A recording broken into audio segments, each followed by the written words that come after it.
So first thing, the objective here, okay? So it's basically kind of a shift in the way that you think about throwing.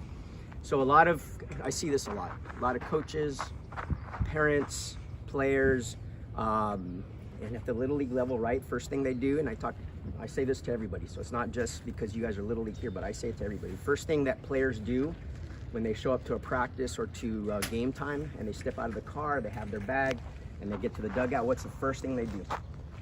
Grab a ball, right? And what I'm going to present today should have a shift in that thinking and how you change that, right? And the shift in the thinking is basically based on like the numbers, the approach, the mechanics, and so on, right? Certain things that you should think about and what throwing is and what throwing is not, right? So I see a lot of coaches that pick up a ball, hey, go get warmed up so we can get it started with practice. Wrong approach. Because the throwing, without throwing, how can you have a plan for your defense, the bunk coverages, all the things that are needed if the player is hurting, they're sore, the arm's tired, the mechanics aren't right, they're not throwing accurate, they don't have a strong throw. Basically by saying, go warm up so we can get ready for practice, and whatever language is used, right, like that, is like we're completely neglecting the throwing aspect, the development of the throwing. We see it as just something that's needed to go out and start practice, right? And so the shift that I'm trying the message I'm trying to send is it should be part of the development, not just get warmed up, okay? So let me talk about what throwing is and what's throwing and what it's not, right? So I'm gonna ask some questions. I'd like for you guys to answer, even if the answer's wrong. It's okay. It sparks the discussion and we can kind of get going here. So when we think about throwing, what are some of the things that we think about? When we're coaching, when we're playing, when we're whatever. Just throw a few things out there. Accuracy. Okay. Arm angle. Mechanics. How about just arm in general? Arm in general, right? Yeah, warm up, all of that. Just so we think about the arm. We talk about arm speed, arm angles, arm slots, release point. Everything is arm, right? So we have a tendency as players, parents, coaches to think about the thing that's actually holding the ball and releasing the ball. Okay, so I'm going to give a couple of examples here that's actually the wrong way to think about throwing. Okay, so the first example is I'm gonna set up, let's see, 5 or 6 body positions here, and there's one thing that is the common variable in it, but you tell me why the outcome is different. Okay, so I'll fully explain. So if I lay on my back, completely on my back, I put my arm there and I throw. About how far can I throw without moving anything off the ground? I'm laying on my back. Not far. Let's say 25 feet, give or take, okay? If I sit up on my butt, cross my legs, and I throw, how much farther? Farther, right? Some amount farther. If I'm on my knees, right, and I have just a little bit more, how much farther do I throw, right? So I stand on, and I'm gonna do a trunk rotation, and I'm gonna throw how much farther? I'm gonna then get into a single leg load, kind of like a set position as we're pitching, and I'm gonna load and I'm gonna throw. How much farther? Where might I be at? Okay. Then I'm gonna go a step and throw, and I'm gonna throw. Okay. For me, I can go 250 feet long toss. So I went from 25 feet to, let's say, 50 to 100 to 250 feet. Question: what is the one thing that is not changing in all of those positions? The arm. What is changing? The body, right? From the base, from the ground up. So I went from 25 feet of just pure arm to 250 feet full body, full throw. 25 feet out of 250 feet is 10%. So we as parents, coaches, players think of the arm 90% when you should be thinking about it as 10% of the equation. We're not developing the arm. What are we developing? The body and the mechanics. The arm is only 10%. Let me give you a second example that validates that first example, right? So let's say I'm 150 pounds and I cut off my right arm. How much does that right arm weigh? Oh, you're giving me the benefit of the doubt here. 10 pounds. Yeah, well, let's say 15, because that's a nice round number. Okay, you're already on top of it.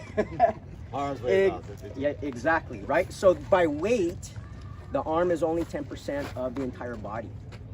But we, again, going back, we have a tendency to think about throwing and pitching as 90% of the equation. We need to completely flip that around and focus on the development of the body and the mechanics. The arm, as long as it's in the right position at the right time, will do the job. So I see a lot of pitching coaches that's right away focus on arm slots, release points, and I'm like, how do you know exactly where that release point is? And I'm talking like high school players. That high school player's arm, as he's throwing, and that coach is trying to look at that, is moving somewhere around 6,500 RPMs, revolutions per minute. You can't pick up exactly where it's at unless you go to a slow motion video to see where it's at. So why are you saying get your release point out more? If you develop the body properly and the mechanics from the ground up, the arm will almost find its own optimal place on its own, just by throwing more and more and more, okay? So, throwing is not in the arm. Examples, Lincecum. Give him the benefit of the doubt that he's 5'10". He's 160 pounds, right? Small guy for a major league pitcher throwing 95 plus, right? Go look at the videos and look at what he does with his body. He's a jumper, so he jumps off the mound. He's really projecting 2 to 3 feet off the mound instead of just turning over. You guys remember Jesse Chavez with the A's? Mm-hmm. Still pitching, I think. Yeah. He's been throwing for what, 20 years? Yeah. You remember how skinny he was when he first started? Pumping the ball 95 plus. How do these skinny small guys throw harder, and like in Chavez's case, he's lasting longer than guys like, Strasburg, well, let's go even bigger than that. What's his name? Pitch for the Mets. I think he's still pitching. Syndergaard, right? Big dude, 6'5", like, wow. Looks like a Viking baseball guy, right? Like, wow. But these skinny guys are throwing just the same and lasting longer, right? What is the difference? Why? I mean, that dude is big, strong. He looks like he's unbreakable, but he broke down, right? You can take all these examples, right? On big guys, smaller guys, whatever, right? Look at Maddox, right? Smooth mechanics, easy throwing what, 90, 92, but a lot of movement, a lot of control. How many years did he play? 20 years, no arm issues, right? If you look at his lower half and how he uses it and the mechanics and the proper setup of the arm, that's why, right? He doesn't have those issues. So let's go back to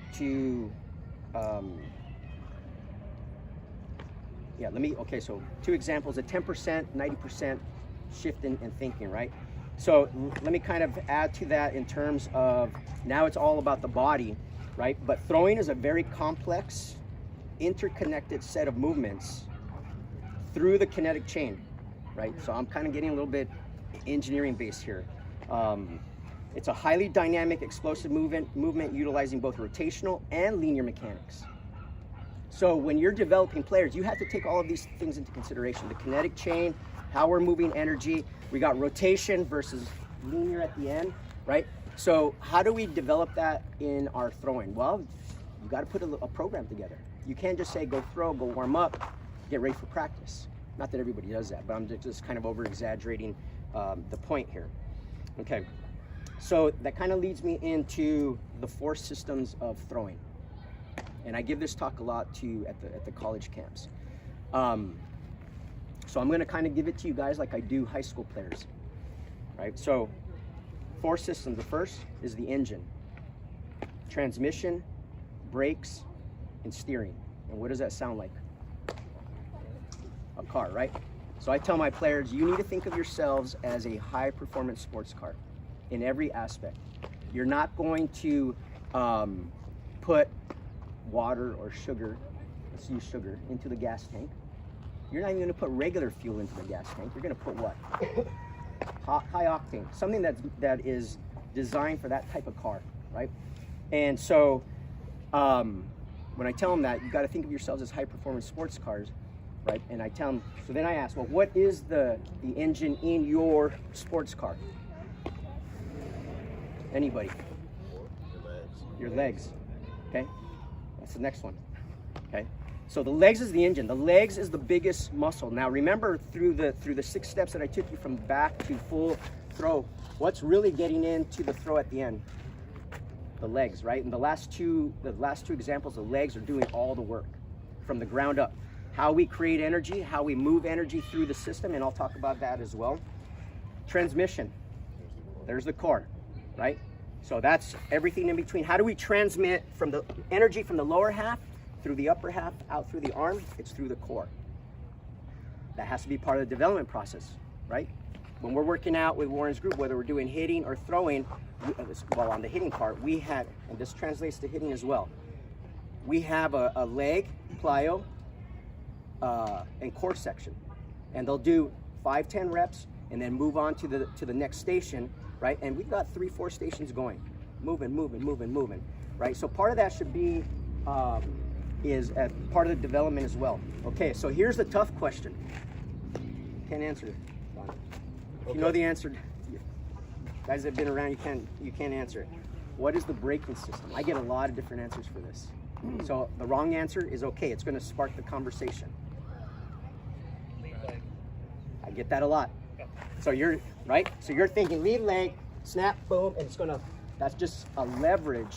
It's a lever that propels you over like a catapult. So it's not the braking system, but kind of, yes.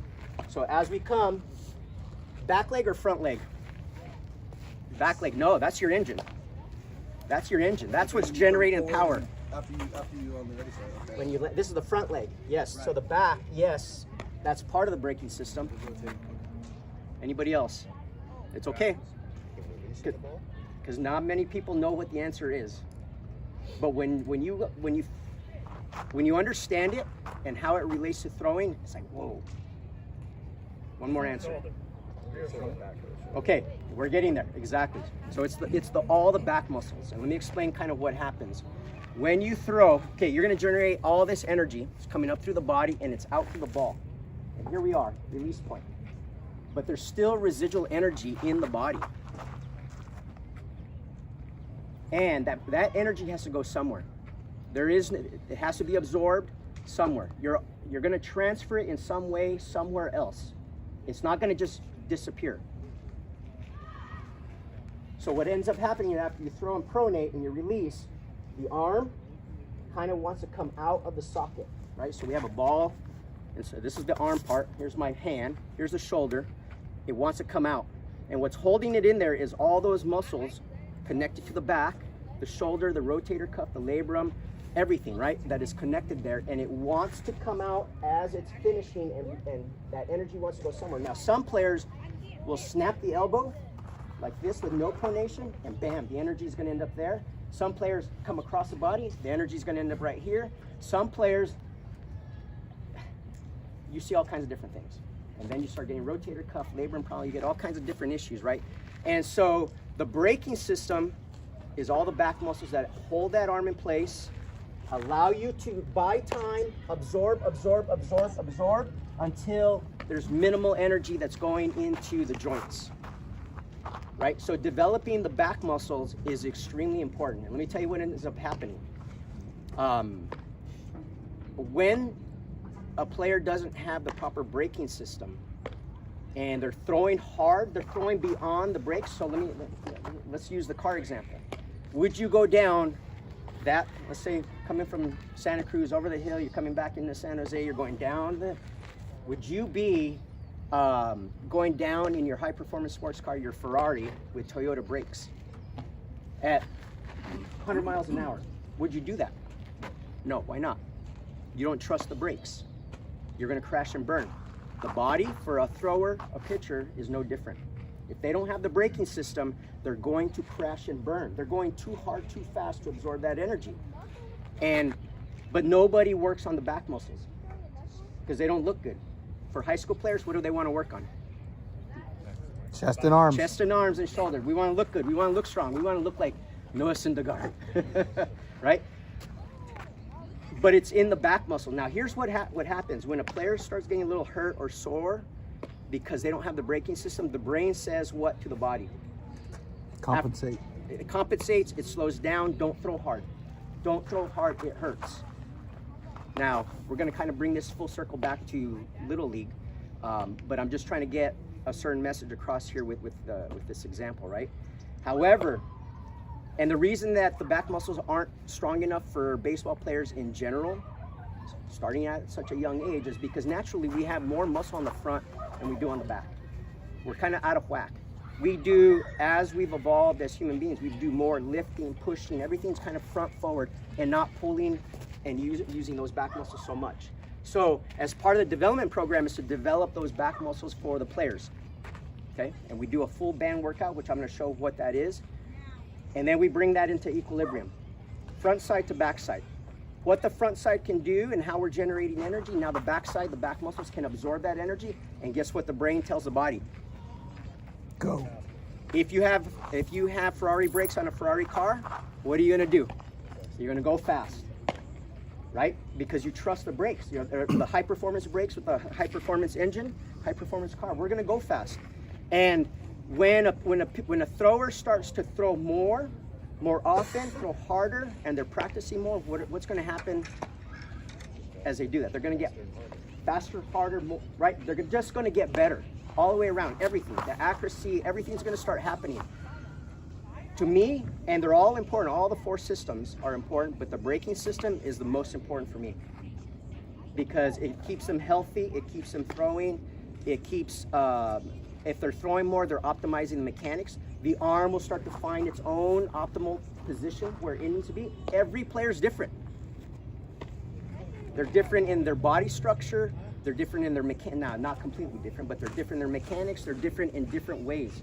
And you have to understand that and just not be pushing too much on the mechanics, focus on that development aspect. Okay, so, and the fourth part of the four systems is the steering system. And I don't talk a whole lot about that because brakes, engine, transmission first, and then we can talk about the steering system that's gonna help with the accuracy. And the steering system has to do with how you're staying close, what you're doing with that front arm, how that front foot's landing, what you're doing, tucking that glove in, aligning the shoulders, aligning the hips, and all of that to get more accuracy, right? And now a lot of that, more of that applies for pitching than it does for position players because the position players are actually moving through their play, right? Versus pitchers are more set. They have their hole that they're landing in, all that kind of stuff, right? Okay, so I will talk a little bit about mechanics here. And I'm gonna talk about it from, okay, any questions up to this point? A lot of information, right? Okay, so I'll talk about mechanics. Let me get Want me to